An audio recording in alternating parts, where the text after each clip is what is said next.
Hello and welcome back to another episode of the Kingswell Conversations, conversations with heart that are shaping the whole arena of foster and adoption in Virginia and the US and the rest of the world. And I am fabulously joined by Richard Kingswell, CEO of Extra Special Parents and Foster VA, to impart even more of his wisdom with us today. Richard, are you ready for today's question? If it was not as hard as the last one, I'll be good. So looking forward to it, Nikki. All right, let's see how we get on. So today's question, please, for your font of knowledge is: why does consistency of adults matter more than consistency of placements? This is a great question, Nikki. Really good. So this one's sort of flips things on its head, because people say, oh, the child needs to be in one placement, one journey, and that's it, sort of thing. And that is the perfect case scenario. But within foster care is a resource parent. Things change. Kids go back home after a successful placement and then return to foster care. A parent may get sick. A foster parent may get sick. And then, of course, the third one is any foster child can control their placements. If they want to leave your home, they will find a behavior, a trigger, an emotional something to say, I'm leaving. And so that is a very powerful tool that kids have in their toolbox. And so a foster parent being stable for their whole journey is fabulous and is the gold standard. And that's where we strive for. And we do want limited placements, limited change for the child, because that stability, that consistency is exceptional for a foster child to have that one foster parent doing their whole journey, going back home, or at the end of the foster journey, becoming adopted by the same family, the gold standard. But the child controls, the system controls a lot more than your one foster parent. So when you're looking at this situation, the consistency of the team behind the child, that's where the consistency is so important, important. So let's start at our agency level. We want to try and keep our clinical specialist, the person that comes and visits, does the check-ins, goes, sees them at school. We want that as consistently as possible. So we don't want you to be moving around clinicians. Of course, clinicians do move. They do get promoted. They do have different career goals. They go back home. They go start school, all the different things of humanity. But the agency's goal is to one face, one child. So if they change parents for whatever reason, we'll keep them with the same worker if at all possible. So there's some stability then, isn't there? They got some stability from the agency. So always looking for that stability from who's looking after you from the agency's perspective is the gold standard. Then we've got the DSS workers, and the DSS do this very well, and I must compliment them. They try extremely hard to have one worker for the total journey. And when you think kids can be in care for 5, 10, 15 years, depending on when they come into care and their journey and their travels and all the rest of the things, that's a great goal for them to have. And they do a very good job at working hard to keep that consistency of one face, one social worker, one guardian. And I think that is a true gift to the child. The better the Department of Social Services does that, the more the child knows that they've got one person that they can complain at, one person they can moan at, one person they can get grumpy with, that's always going to be there in the corner and has their back at all times. So I always want to compliment the DSS workers that they are a cornerstone for stability in this child's life, because they are the constant. They are the ones, they could move areas, they could move agencies, but they are the one constant. So keeping them front and center as the most consistent people is so important. Then you have the community teams. In Virginia, we have community teams that listen to the child's journey from an outside perspective. So they have education representatives, they have DSS representatives, mental health. And these teams are very good to hear the big picture, hearing it from all different sides, and then working at how they can fund and resource the child to the best of their ability. This is a team that the child doesn't usually see, but their action and consistency from the social services and from the county or city's perspective is so important for stability in the child. If funding runs out, funding goes up, funding goes down, they can go to piano lessons, then they can't go to piano lessons, and they can start soccer and then they can't start. All these things cause great trauma to the child in their journey as a childhood. If you were in a biological home, a parent would be able to explain that, yeah, we can't afford the horse riding this month, and they can work through it and look, I'm going to get back on it. But a unknown person, that is much more challenging. So whatever that resource is, it could just be a bag, it could be some clothing, it could be all different things that these funding assessment teams work on. Having a team that's listening as a holistic thing is very good. So behind the scenes a little bit, but very important. So the worker, the agency, and then the teams behind. Then you've got some volunteer agencies. I'm always very proud of being related and having connections to the CASA movement, court-appointed special advocates. These are when the court appoints somebody that is the advocate for the child. That is so important for them to have someone in their corner at all times. It goes out and plays games and takes them out for ice cream and things like that, where they have no professional investment in the journey. It's just they're the advocate for the child. Not every child in Virginia can get one because this is a volunteer organization. But if they have a CASA, utilize them. They're a fabulous organization. These are well-trained volunteers, and they speak to the judge directly. And that is a very unique person. They can bypass everybody else. They are the eyes and the ears of the judge. So an awesome organization, and recommend highly to try and get any child with one of these if you can find they've got a volunteer available. So, but that consistency, and they will stay for years and years and years as a cornerstone for the child's journey. And they'll keep the match afterwards as well. And I've seen many that have worked with the bio parents when they've returned home, and they've still had that connection because they've worked with the child to get them back home. And that's been amazing. I touched upon judges. Judges are a lot easier to keep consistency. Judges don't move around very much in Virginia. When you find your bench, they usually sit on it for years. And so child's coming in, child's going out. When they go into their courtroom, especially as they get older and older, and their power and their voice becomes stronger as they get older and older, the judges listen to them more and more. To have someone that you've known for your whole journey is very good. And Virginia does that excellently. They do that really well, keeping the judges consistent in juvenile court.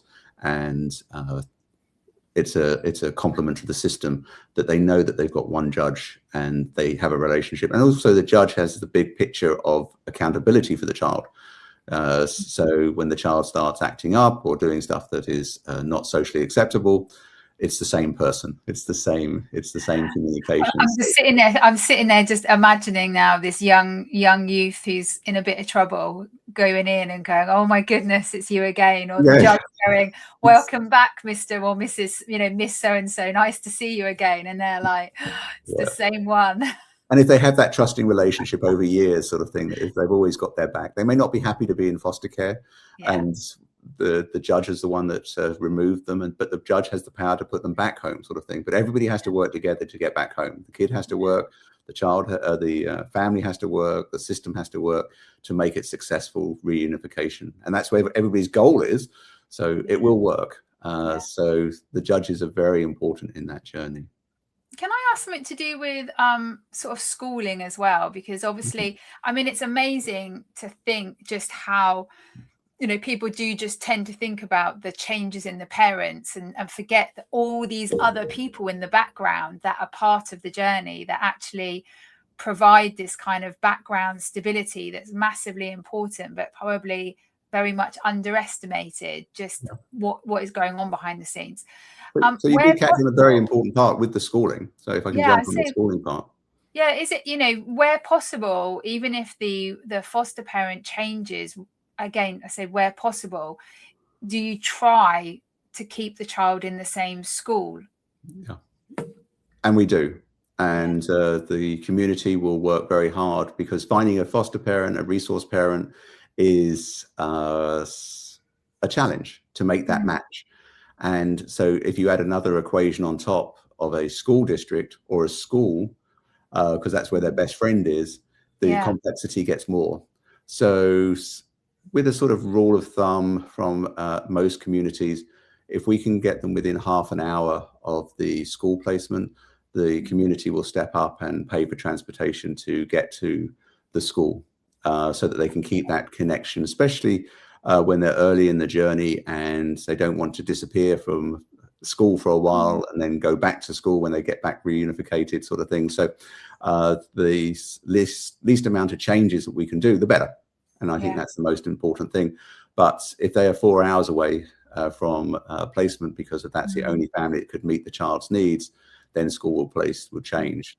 But the consistency of the school counsellor that was looking after the child as they had them before they came into care, understanding their journey, the traumas they've been through, they're a great resource for the agency to talk to and understand what's going on and how to get the school records and the more nuts and bolts. But the school, if we can keep them in, the community and the agency will do everything it can. And parents will even do the drive to make sure they get there, sort of thing. But there is a sort of a line that you have to sort of do the balance of parents' work. They have jobs, they have other things they're doing, they have other family members they're looking after. So very important not to be having high expectations of it's an hour and a half away. And also you don't want a child in a car for 90 minutes each way, then do 5.5 hours of schooling and then do recreational clubs after school. And all of a sudden they're up to 13-hour days. Yes. Yeah. And so in summary, then you've got this amazing system going on behind that can provide quite a lot of stability, even if the foster parent placement may change. And what are the kind of key things that will give that child having that stability? A regular face, a friendly face, a consistent face, someone that they can start building a relationship with. Again, they didn't choose to be in foster care. A child choosing to be in foster care is a very rare individual, usually very strong. When you have a child turn up and say, please bring me into care, their journey has been really, really horrendous, and they're very smart and they know how to get access. So having no choice coming into care for 99% of all the kids in foster care is very important to the child, that they know that this person is always going to be safe. I may not like you when you say no. But a good parent always says no at some stage. Safety is a really key bit in there, isn't it? You said it's a feeling of safety that sometimes children wouldn't necessarily say, I feel safe, but inwardly that feeling is, I feel safe. I feel, if I fall, even if it's a metaphorical fall, there are people around me that will catch me, or, that I'm just not on my own. I have people that are in my corner. Right. And they're strong and they have power. And a lot of times kids don't feel very powerful in this journey. As I said earlier, they start feeling stronger as they get older because people start listening to their voice. But a 2-year-old doesn't have a voice. They're just going to sleep where they're told to sleep. And you get to 5, it's getting more challenging. And then 7, they start having a voice. They've discovered the no word. And not quite sure what to do with the voice, but they found it. And then you get into the teenage years and they know their rights. They understand the journey. They understand who to talk to get things done. And that is very empowering for them. But to have that individual behind the scenes at all times, that that Mrs. Smith's social worker will turn up and you can whisper in her ear that I feel unsafe, I don't feel comfortable, I'm not doing well at school, I need new sneakers, they haven't bought me a new bra, all these things that could be missed, but someone can make a shout and make it happen. And there's a familiarity as well, a comfort of familiarity. Yes, very much so. As well, that I think is really important. And just knowing that people, you could be 12 years old and there's a whole roller coaster ride. Maybe you came into the foster care system when you were 6 and you're now 12. And I think there's something very important about the fact that some of the people in your world know you from the 6-year-old you and the 7 and the 8 and the 9. You're not having to almost have to keep explaining yourself or reintroducing yourself all the time. Like, there are people that knew you then and know you now, and that must give some comfort and familiarity as well, and emphasizing that. Yes, sharing the story again and again and again is very hard on the children, sort of thing. So the more consistency, I know your story and I We don't understand need it. to keep revisiting it. But if Yeah. you get a new social worker, they're going to read the file, want some clarification, Yeah. and they'll go back to the child, and it's just a circle of re-traumatization, and we don't want that. We Yeah. don't. Exactly that. Oh, fantastic. Thank you very much. Really, really Help on this one. appreciate. I Yeah. love this Well, question. It's such a people don't understand how many support structures are out there, yeah, I mean, and everything's absolutely wrapping around the child. fascinating. Yeah, fascinating, but very insightful. And also, I think quite heartwarming, I think, is in a way to think, when you think about a child um, who is in need of replacement or is in the foster care system, to think that they do have these people available to them around. There's a lot more than I think everybody thinks and realizes. So thank you very much for sharing that with us. And I really hope that you enjoyed this episode of the Kingswell Conversations. If you would like to connect with Richard away from here, you will find him over on LinkedIn at Richard Kingswell. And if you would like to see Richard's actual work in Virginia with foster VA and extra special parents, then you can visit both the websites at fosterva.org and espva.org. You can also grab Richard's 45-page guide, the comprehensive guide to fostering and adoption in Virginia, which you can find over on the Foster VA website. Richard, thank you for joining me, and let's get together again on another episode soon. Thank you so much, Nikki. Have a great day. Bye-bye. Thank you. And thanks to wherever you are in the world, thank you for coming and watching, and we'll catch up with you soon. Take care now. Bye-bye.